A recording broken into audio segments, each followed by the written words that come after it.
Qala Allah Ta'ala fi kitabihil karim. A'udzu billahi minasyaitonir rajim. Ishtaru bi ayatillahi tsamanan qalila. Nggih betul niku nggih. Ishtaru membeli atau menjual belikan. Siapa? Kafirun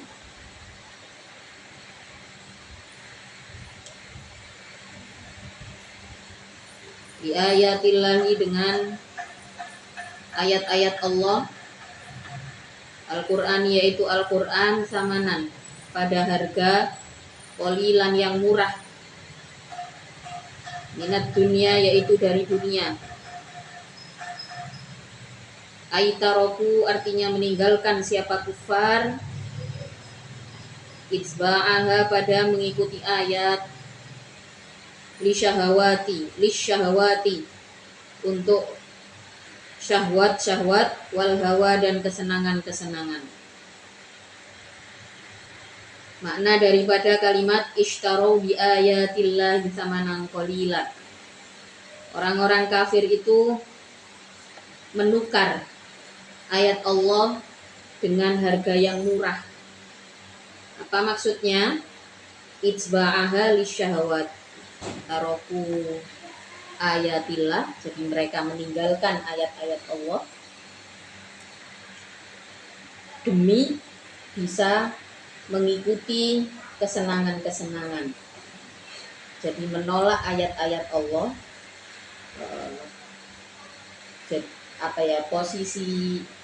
Posisi hatinya itu sebenarnya bisa menerima ayat Allah gitu.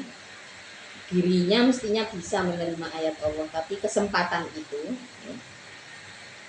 sengaja dilewatkan karena adalah ya rasa takut, nanti kalau saya dilarang begini gimana. Jadi hati-hati kalau kadang-kadang kita menolak fakta-fakta yang disuguhkan oleh Al-Quran. Al-Quran itu kan sabda. Sabda itu sifatnya adalah deskriptif, kepastian. Di situ ada berita yang faktual, ada fakta-fakta, ada kebenaran-kebenaran yang dikupas di dalam Al-Quran. Sifatnya adalah deskriptif, bukan prediktif. Maka kadang-kadang orang yang punya kecenderungan, kalau misalkan ya, naudzubillah ya, kita terjebak pada situasi enggan memahami Al-Quran lebih dalam karena takut dengan larangan-larangan yang mungkin akan kita lihat dari isi Al-Quran, dari hakikatnya Al-Quran, itu maka kita perlu berhati-hati, perlu dilihat lagi batinnya. Oh jangan-jangan sebenarnya saya ini cuma takut ilusinya tentang segala kesenangan itu hilang. Kan manusia itu kan cenderung punya ilusi. Ilusinya ya macam-macam, terutama yang berkaitan dengan syahwat dan al-hawa itu. Syahwat itu adalah syahwat ya, ketertarikan dengan syahwat ya, ada syahwat terhadap makanan begitu ya, misalkan makanan yang benar-benar dilarang kayak babi gitu, menarik kayak dagingnya empuk gitu ya. Nah itu termasuk daripada asyahwat wal hawa. Makanya kenapa kalimatnya itu dipisah, ada asyahwat, ada hawa, ada al hawa. Kalau al hawa itu adalah kesenangan-kesenangan yang sebenarnya dilarang ya, kayak misalkan kita sholat 5 waktu itu kan berat ya. Mungkin orang itu merasa senang ketika dia nggak perlu sholat gitu misalkan. Nah, itu al-hawa. Kalau asyahwat itu ya memang lebih ke syahwat terhadap lawan jenis. Kita terlalu senang gitu. Kalau kita punya idola gitu ya, nggak apa-apa sebenarnya. Tapi kalau sampai tergila-gila ya, sampai kehaluan yang nggak masuk akal, itu yang masuk dalam kategori syahwat, dan ini yang dilarang di dalam Al-Quran gitu. Jadi kalau sampai mengidolakannya itu sampai berhalusinasi yang macam-macam gitu. Jadi kalau dalam dunia kepenulisan itu kan ada istilah sastra stensil gitu ya. Sastra stensil itu adalah karya sastra yang isinya erotisme dan lain sebagainya. Di zaman sekarang stensilan ya, karya stensilan itu berkembang gitu. Jadi ada yang namanya fanfiction. Fanfiction itu biasanya isinya apa? Gitu. Halusinasi tentang artis-artis idolanya. Artis idolanya itu dihalusinasi dalam visualisasi kata yang isinya adalah seksualitas gitu. Nah ini sesuatu yang buruk yang mengikuti syahwat ini nggak boleh. Jadi karya ini ya kalau dalam susunan sastra mungkin sah-sah saja gitu. Tapi kalau misalkan kita berpegang pada Islam ini masuk dalam kategori syahwat. Itu istilahnya apa ya? Kayak apa ya jenenge? Jadi punya hayalan erotis tentang seseorang, nah itu termasuk dalam kategori syahwat. Maka syahwat itu dipisahkan dengan al-hawa itu ya disebut kok dipisahkan, biasanya disebut dua-duanya karena maknanya asyahwat sama al-hawa itu punya kesenangan yang berbeda, yang tidak sama. Jadi kalau al-hawa itu ya kayak kecenderungan orang suka melakukan pelanggaran, nah itu al-hawa namanya. Ya, suka minum khamr, suka meninggalkan sholat, suka meninggalkan puasa Ramadan, itu termasuk al-hawa. Suka sudah tahu nggak punya penghasilan, nggak kerja, nah itu al-hawa termasuk gitu ya. Terus apa namanya, ya itu tadi pokoknya menyukai hal-hal yang sifatnya sebenarnya dilarang. Nah kalau asyahawat itu memang arahnya pada erotisme. Pada masa itu, pada zaman masuknya Islam, masuknya Al-Quran, erotisme juga sudah terjadi karena pada saat itu yang memimpin dunia adalah Romawi. Kalau mungkin sampai pernah lihat film-film ya, film-film Romawi itu kan sisi erotiknya juga cukup kuat gitu ya. Nah itu pada saat itu yang terjadi di Jazirah Arab, hal serupa juga terjadi. Kayak yang sekarang nih, yang sampai sekarang masih ada kayak tukeran pasangan, ada. Jadi zaman jahiliyah itu sudah ada. Sekarang orang-orang Barat, naudzubillah ya jangan sampai. Tapi kalau di kota-kota besar yang kita nggak tahu, yang dunianya jauh berbeda dengan kita ya, yaitu dilakukan. Jadi inilah kadang-kadang orang itu kenapa takut memperdalam agama. Nggak usah yang belum kenal sama sekali. Bahkan kadang-kadang dari kita sendiri yang sudah dari kecil gitu, berkecimpung belajar agama, kadang-kadang untuk memperdalam ini juga nggak mau. Kadang-kadang juga ada rasa takut gitu ya, takut sama larangan-larangannya itu. Yang namanya godaan setan itu ada memang, takut mempertajam ilmunya, mempertajam pemikiran-pemikiran agamanya dengan memperdalam ilmu. Situasi seperti itu juga ada. Tadi rame lah ya, ada di satu grup itu bahas soal pelecehan seksual yang terjadi di pondok pesantren. Setiap hari ada berita baru, mungkin kalian kalau lihat di HP itu ya, setiap hari ada berita baru tentang pelecehan seksual di pesantren. Ini apakah orang pesantren ini tidak tahu agama? Ya tahu, ya kan? Tapi karena ilmunya tidak bertumbuh setiap hari, maka jiwa kemanusiaannya juga tumbuh. Jiwa kemanusiaannya juga tumbuh. Sekarang katakanlah ini fakta ya, sampai tadi Nawaning itu pada bahas gitu. Kenapa yang peduli dengan bullying dan kekerasan seksual di pondok itu cuma Bunyai sama Ningnya? Kenapa Pak Yai sama Gusnya ini nggak ada yang peduli, bahkan cenderung jadi pelaku? Ini sedang jadi pembahasan. Ini kenapa bisa terjadi? Padahal dari kecil juga sudah belajar agama. Jadi tidak soal pengetahuan agamanya, tapi seberapa dalam seseorang menerima agama sebagai pola hidup, sebagai pegangan hidup. Alhamdulillah ya, jangan sampai keturunan kita ada yang terjebak dalam ya pelecehan seksual, kekerasan itu alhamdulillah. Itu masalah pertamanya dari mana? Ya? Dari sudah tidak adanya prioritas terhadap ilmu. Ya memang miris sekarang penerimaan berdasarkan gender itu luar biasa loh.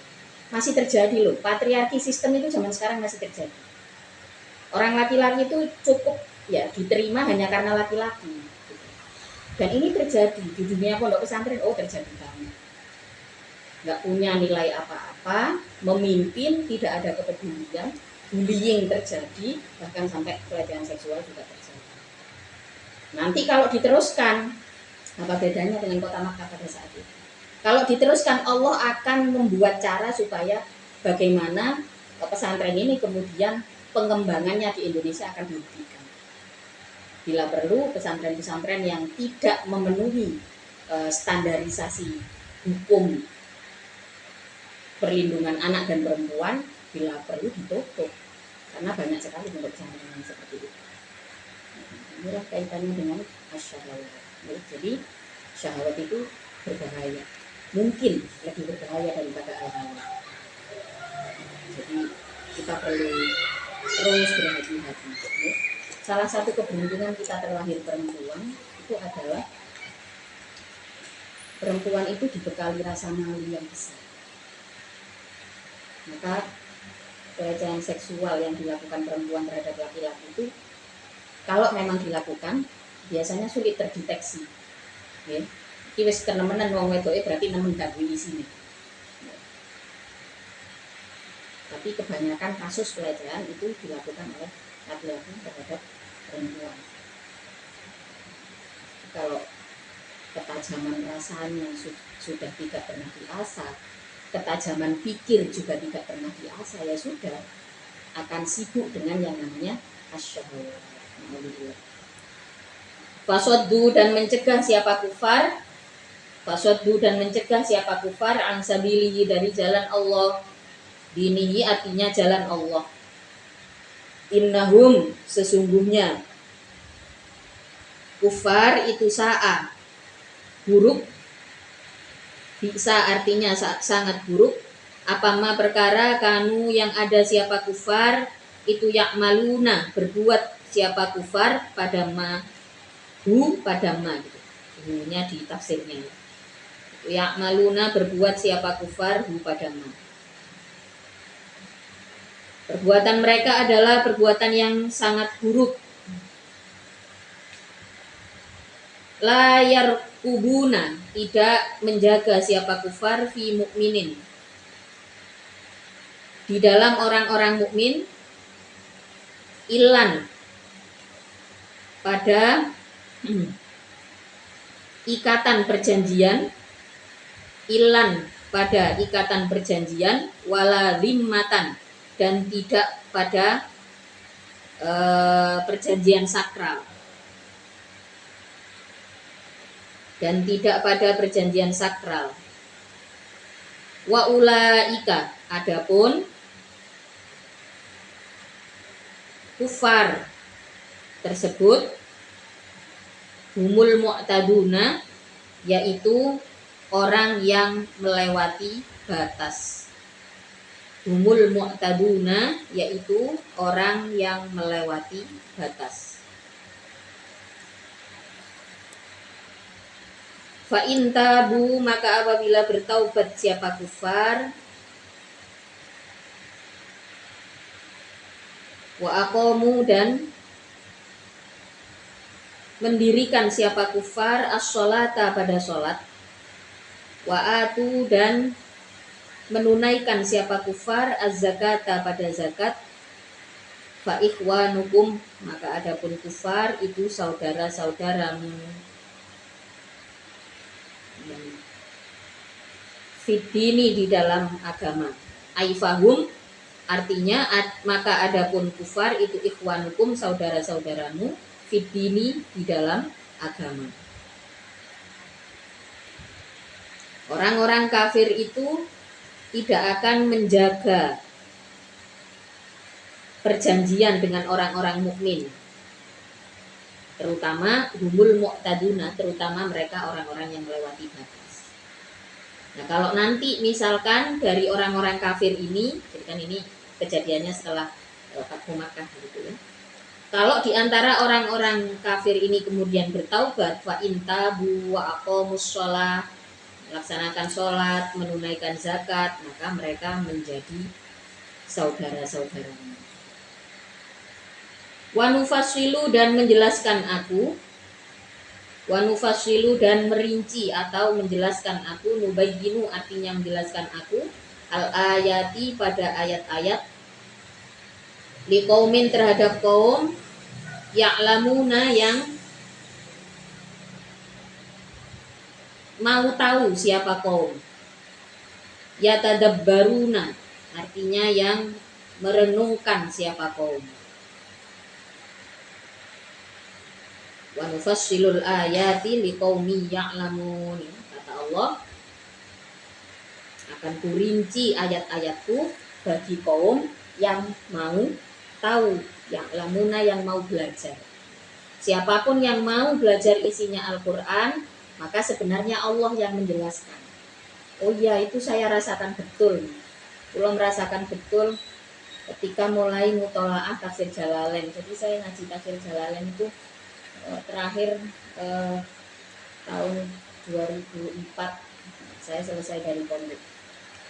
2004 selesai dari pondok. Dulu masih saya baca-baca sedikit ya, karena di Rijan tidak ada pengajian tafsir Jalalain. Saya mutolaah sendiri, terus sempat kitab lama saya yang biasanya saya baca itu ya, tiba-tiba dibuang gitu, kebuang, dibuang gitu atas bersih-bersih. Terus sudah lama sampai akhirnya saya bikin intra gitu. Sekitar 3 tahun atau 4 tahun lalu saya baca lagi satu persatu ayatnya. Di dalam tafsir setiap mutolaah itu ada penjelasan-penjelasan yang dulu rasanya rumit begitu ya, atau pada hari-hari kita nggak menemukan gitu. Tapi pada saat mutolaah gitu, ada penjelasan dari Allah yang ya ada satu kejelasan, satu penerangan yang datang gitu rasanya. Dan ini sesuai dengan ayat yang dijanjikan oleh Allah. Allah janjikan wa nufassilul ayati liqaumi ya'lamun. Akan kurincikan penjelasan tentang ayat-ayatku bagi kaum yang mau belajar. Jadi kalau kita belajar ayat-ayat Al-Quran, di situ kita akan mendapati penerangan-penerangan dari Allah. Pada dasarnya Allah yang menjelaskan isinya, dan itu ada banyak sekali. Ada banyak sekali. Maka ya sebenarnya saya itu berharap ngaji tafsir ini nggak berhenti di kalian saat ini saja gitu ya, tapi tiap tahun adalah 2-3 anak yang bergabung untuk ikut ngaji gitu. Sementara ini ya saya bisanya minta sama Allah gitu, karena kemarin udah bikin planning, tapi kata Allah ceritanya nggak gitu, beda lagi. Maka penting kita bisa memahami, kita luangkan waktu untuk bertadabbur, untuk merenungkan ayat-ayat Al-Quran. Di saat kita meluangkan waktu memahami satu ayat saja dari Al-Quran, ya, di situ akan ditemukan rincian-rinciannya oleh Allah. Akan dipertemukan rincian-rinciannya. Fidinikum di mana tadi? Ya tadabbaruna wa innakasu, dan apabila merusak siapa kaum, nakobu artinya merusak siapa kaum, aimanahum pada sumpahnya kaum, mawa fi kaum artinya pada perjanjiannya kaum, fi ba'di ahdihim, min ba'di ahdihim dari setelah perjanjiannya kaum, wa ta'anu dan membuat cacat siapa kaum, fi dinikum di dalam agamamu, mencederai agamamu. Abu artinya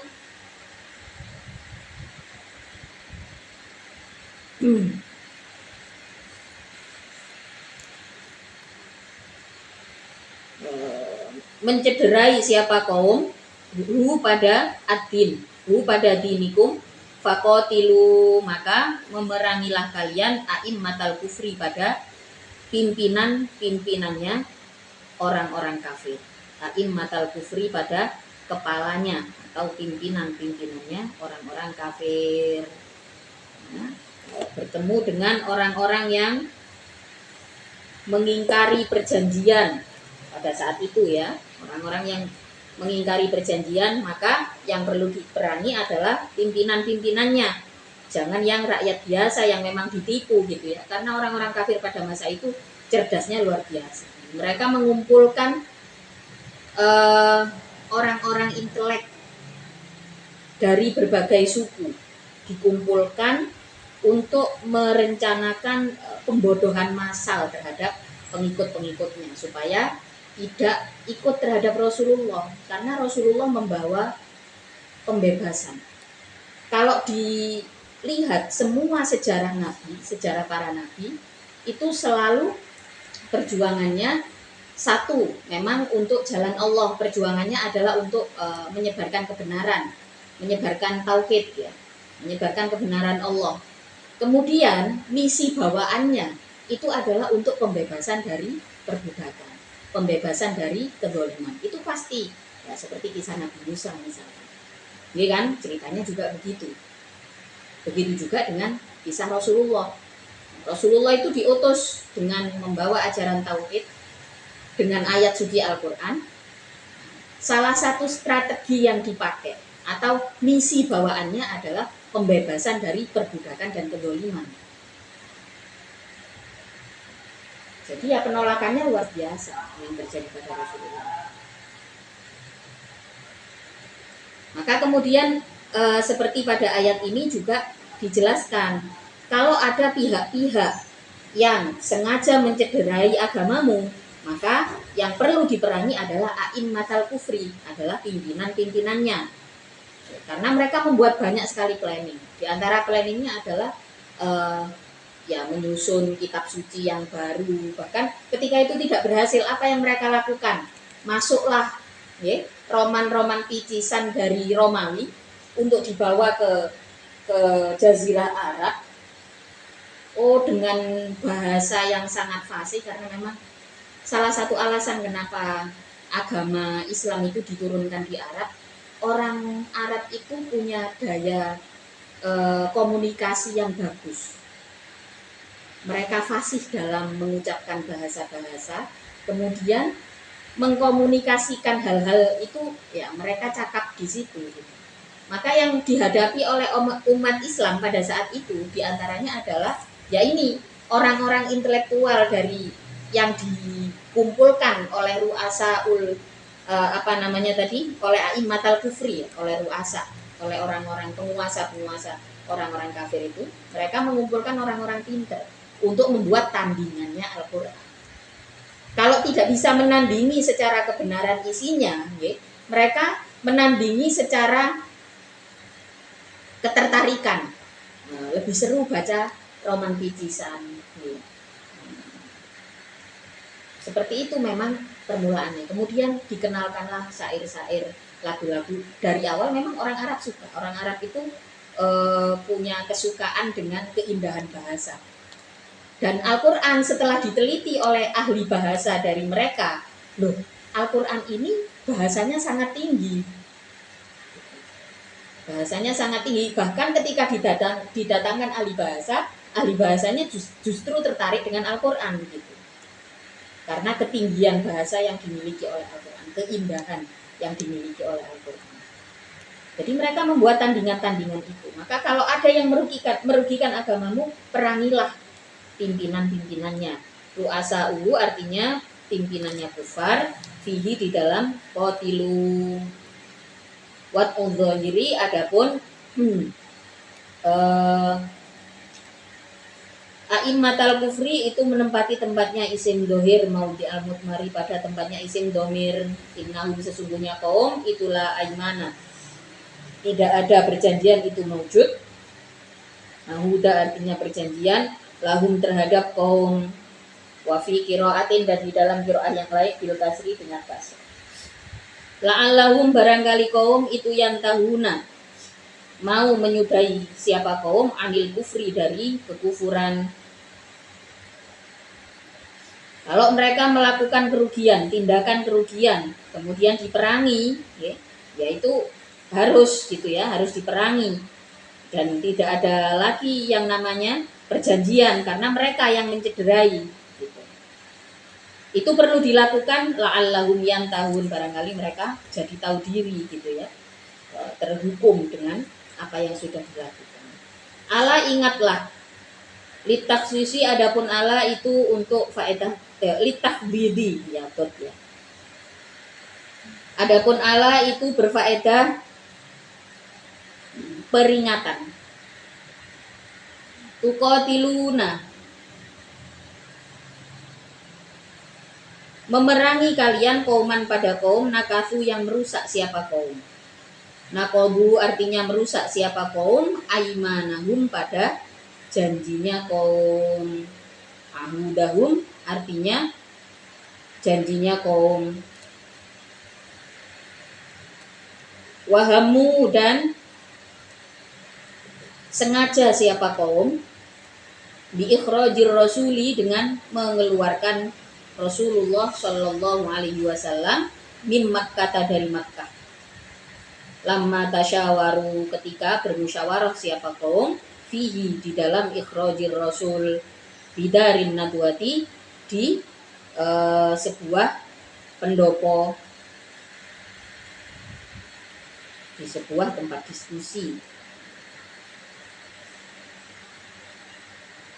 Mereka yang mendahului ya, maksudnya ayat ini ala tuqatiluna qauman nakatsu aymanahum wa hammu bi ikhrajir rasul, mereka yang mendahului senggarai lah istilahnya.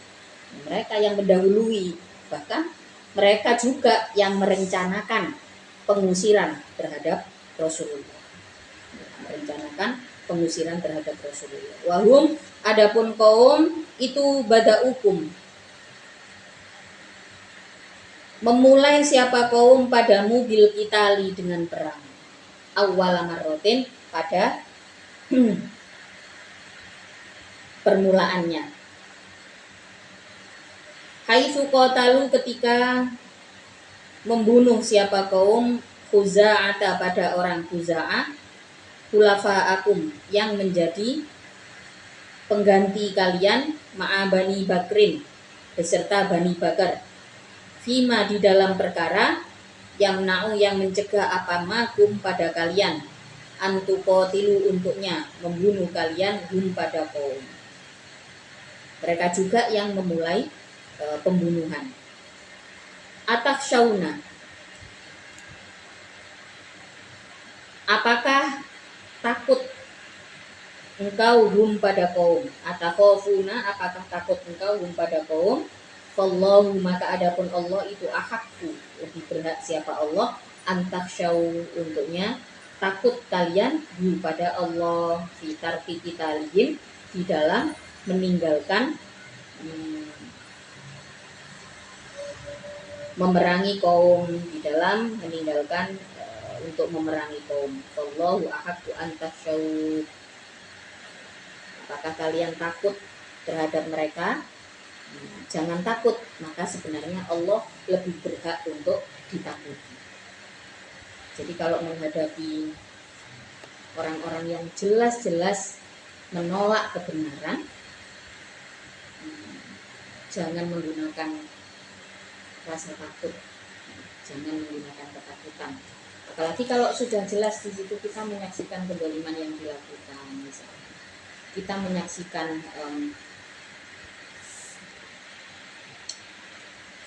kecurangan yang dilakukan dan semuanya jelas nih, kita perlu ingat bahwa kita nggak perlu takut dengan orang itu gitu ya. Yang perlu ditakuti adalah pada saat itu umat Islam juga ada rasa takut nih untuk menghadapi peperangan. Kita bisa bayangkan di saat belajar sejarah kita coba melihat apa yang dirasakan orang-orang Muslim dari kota Makkah. Kota Makkah ini adalah kota yang makmur, metropolitan, perdagangan masif, perputaran ekonomi lumayan besar. Apalagi berbicara tentang Saudi. Saudi itu punya tempat-tempat yang daerah-daerah yang di situ juga pegunungan, misalkan dataran tinggi Taif. Jadi ya makmur lah masyarakatnya tadinya. Di saat menghadapi kedoliman, rasa takut pasti ada. Apalagi yang dihadapi adalah kelompok-kelompok atau kabilah-kabilah besar. Kita bayangkan saja nih, kita yang tadinya makmur begini terus kemudian menghadapi kedoliman. Apa yang kita rasakan? Takut kan? Maka Allah katakan, jangan takut. Allah katakan, apakah kalian takut? Wallahu ahaqqu an takhshaw. Maka Allah lebih berhak atas rasa takut itu. Allah itu cemburu kalau kita lebih takut dengan orang yang zalim daripada takut sama Allah. Jadi rasa takut kalian itu jangan dihabiskan untuk takut pada orang-orang yang zalim. Jadi di saat menghadapi kezaliman, kita perlu melihat orang itu sebagai orang yang punya problem dalam hidupnya. Kita perlu mengasihani, sakno nirek wong itu. Maka dalam psikologi itu salah satu indikator kita sehat mental itu apa? Kalau lihat orang marah-marah yang tanpa alasan, pokoknya senengannya muring-muring, ya, sampai berbuat dolim. Salah satu indikator kalau kita sehat mental apa? Indikatornya adalah di saat kita melihat orang yang suka marah-marah itu merasa kasihan. Orang ini kenapa ya? Apa ya yang sedang dialami? Kok bisa sampai begitu? Nah, kalau kita itu indikator bahwa kita sehat mental. Kalau kita lihat orang nggak bisa kontrol diri, itu terus habis itu kita kemudian muncul dalam hati kita muncul ketakutan atau kebencian, berarti kita sendiri juga ada masalah dengan mental kita. Maksudnya nggak sehat-sehat banget gitu ya. Kalau kita punya mental yang sehat gitu, lihat orang-orang yang punya kebiasaan buruk kita akan kasihan. Kembali lagi ke sini ya. Jadi Allah katakan, apakah kalian takut dengan mereka, dengan kezaliman mereka? Maka sebenarnya Allah lebih berhak pada rasa takut itu. Wallahu ahaqqu an takhshaw fi tarki qitalihim, di dalam meninggalkan memerangi kaum in kuntum apabila ada kalian itu mukminina, orang-orang yang beriman, qatilu, maka berperanglah kalian hum pada kaum yu'adzib, maka akan mengadab hum pada kaum siapa Allahu Allah. Jadi kalau kalian orang-orang yang beriman, maka perjuangkanlah kebenaran itu. Perjuangkanlah kebenaran itu dan nanti Allah yang menurunkan azab, tapi harus dimulai dari perjuangan. Harus dimulai dari pergerakan, dimulai dari perjuangan. Ya ketulu artinya memerangi siapa Allah hum pada kaum biaidikum, dengan tangan kalian. Qatiluhum yu'adzibahumullahu biaidikum. Tapi kalau kita nggak ada perjuangan, tangan dan seluruh tubuh kita nggak ada daya. Biaidikum, dengan tangan kalian. Wa yukhzihim, dan akan menghinakan siapa Allah hum pada kaum, him pada kaum. Yudilluhum artinya menghinakan siapa Allah hum pada kaum bil asri, dengan penawanan, dengan penahanan, wal kohri, dan penyerangan, wayang suruh, dan menolong siapa Allah kum pada kalian alaihim, atas kaum, wayashfi, dan menyembuhkan siapa Allah. Nah, ini indahnya perjuangan ya. Perjuangan itu memang berat, ada banyak sekali luka batin pasti, luka fisik kadang-kadang juga terjadi, luka finansial juga pasti terjadi, tapi sudah Allah janjikan kalau yang kita perjuangkan itu adalah kebenaran, Allah janjikan wayashfi, dan akan menyembuhkan siapa Allah sudura qaumin, pada hati-hatinya kaum mukminina, yang beriman. Siapa kaum ini cocok ya. Manusia itu punya kemampuan kognitif untuk menyembuhkan diri. Kemampuan kognitif itu apa? Satu kemampuan yang berkembang dengan sendirinya secara alami, baik itu luka fisik ya, maupun luka mental. Manusia punya kapasitas yang disebut dengan kognitif. Nah, kalau kita beriman, maka kita nggak perlu khawatir, karena kita tahu ada peran Allah dalam setiap pemulihan yang kita jalani. Itu sudah dijanjikan oleh Allah. Setelah beratnya perjuangan, Allah katakan wa yashfi sudura qaumin mu'minin. Akan Allah sembuhkan hati-hatinya orang yang beriman. Bima dengan perkara fa'ala yang melakukan apa bihi dengan kaum adapun kaum itu Banu Khuza'ah Banu Khuza'ah wa yudhiba dan menghilangkan siapa Allah. Kemudian dijanjikan lagi oleh Allah wa yudhiba dan menghilangkan siapa Allah wa yudhaqulubihim pada sempitnya hati-hatinya kaum.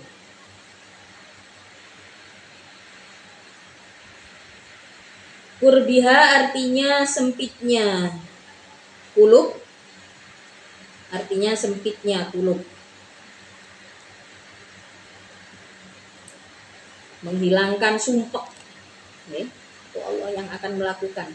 Wa yatubu dan menerima taubat siapa Allah alaman atas orang itu tadi kembalinya kulubihim atas hatinya mukminin, ya, kembalinya ke mukminin bukan kaum. Wa yudhiba dan menghilangkan siapa Allah wa yudhaqulubihim pada sempitnya hatinya mukminin. Kurbiha artinya sempitnya kulub. Jadi selain dipulihkan hati orang-orang yang beriman, dihilangkan juga rasa sempit. Kadang-kadang kita merasa dunia kita sudah sangat sempit begitu ya. Padahal yang sempit adalah pikiran dan hati kita. Kalau kita kembali kepada Allah, kita beriman kepada Allah, setelah melakukan perjuangan, yang penting berjuang dulu. Kalau nggak pernah berjuang, kita tidak pernah berjuang untuk hal-hal baik, ya, maka kita nggak akan itu dapat apa-apa yang dijanjikan oleh Allah. Kalau kita tidak pernah memperjuangkan sesuatu, berarti kita memilih untuk tidak pernah memenangkan sesuatu. Kalau kita nggak pernah memenangkan sesuatu, dunia kita akan semakin sempit setiap hari. Padahal katanya kita beriman. Dan Allah sudah janjikan, Allah akan mendampingi orang-orang yang beriman untuk pulih. Wa yashfi sudura qaumin mu'minin wa yudhiba ghaidha qulubihim. Allah akan menghilangkan perasaan yang sempit. Itu akan dihilangkan oleh Allah. Wa yatubullahu ala man yasha. Wa yatubu dan menerima siapa Allah menerima taubat siapa Allah alaman atas orang yasha'u yang menghendaki siapa Allah. Birruju'i dengan kembali ilal islami terhadap Islam ke Abi Sufyana sebagaimana Abu Sufyan. Kalau bertobat pasti Allah terima taubatnya. Maka jangan takut untuk memperjuangkan sesuatu yang mumpung masih muda. Ayo perjuangkan apa yang perlu dirasa benar. Saya dari keluarga yang biasa saja, yang dia bisa dikatakan miskin begitu ya, atau banyak kekurangan. Maka kebaikan dalam keluarga kalian bisa dimulai dari kalian, ya, perjuangkan itu, karena itu kebaikan, perjuangkan itu. Kalau kita tidak pernah memperjuangkan sesuatu, berarti kita tidak pernah memenangkan sesuatu. Kita tidak pernah memenangkan sesuatu, berarti kita akan melewatkan banyak sekali kesempatan. Entek engko enom. Pegel tuwe. Wong lek gak laku-laku lak tambah pegel. Nggih kan? Ya, coba kita kerja gitu ya. Capek istirahat, habis istirahat hilang capeknya.